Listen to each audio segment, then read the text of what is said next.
So, you ever wonder what actually happens behind the scenes when a company you shop at gets hacked? Like, how do they really tell everyone, including their investors, what went down? Well, it's not as simple as just putting out a press release. Turns out there's a whole standardized rulebook for this stuff, and we're going to break it all down for you. I mean, think about it. Every single time you swipe your card or click Buy Now, you're basically putting your trust in that retailer, right? You're handing over some really sensitive personal and financial data, just assuming they've got it all locked down tight. So what happens when that trust gets completely shattered? You know, for these companies, a data breach is an absolute nightmare. It can totally tank their reputation and cost them a fortune. But for us, the customers, it's even worse. It's our personal information that's suddenly out there. So here's the big question. How do we make sure companies are actually being transparent and are held accountable when things go so wrong? Well, it turns out there's actually a framework designed to bring some order to all this chaos. Let's dive in and take a look at the organization that's setting the rules. Okay, so this is the Sustainability Accounting Standards Board, or SASB for short. Basically, their job is to create a kind of common language for companies to report on really important issues, stuff that doesn't always show up on a traditional balance sheet. And a perfect example of that? Data security. So what exactly are these SASB standards? The easiest way to think about them is like 77 different playbooks, with one for each industry, whether you're in retail or tech or something else. These playbooks help companies pinpoint and report on risks, like a data breach, that could seriously hurt their bottom line. It's all about connecting these sustainability issues directly to their financial performance. And here's a great breakdown of how it all works. It's kind of like a three-step process. First, the standard identifies a specific risk. And for retailers, data security is, a huge one. Then, it tells them exactly what metrics to report, the specific numbers they have to share. And finally, there are technical protocols that guide them on how to actually report it. It's all super structured, which is the whole point. All right, now we're getting to the heart of it.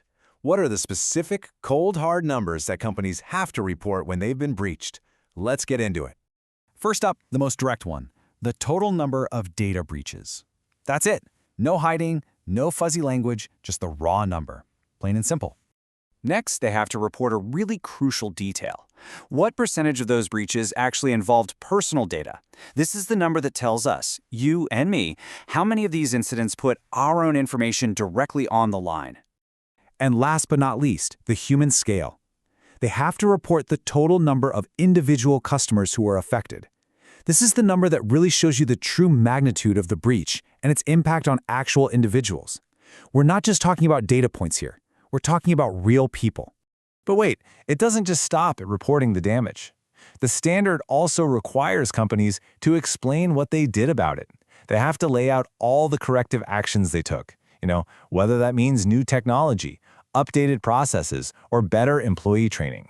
So you see, reporting the numbers is really just one half of the equation. The other half? That's all about explaining their game plan for the future. And this is a really great way to look at it. On one side, you've got the quantitative data, the cold hard facts of what went down. But on the other side, you've got what's called the discussion and analysis. This is the company's story, their narrative, where they have to explain their whole strategy for finding and managing these kinds of risks going forward. And what are we talking about here exactly?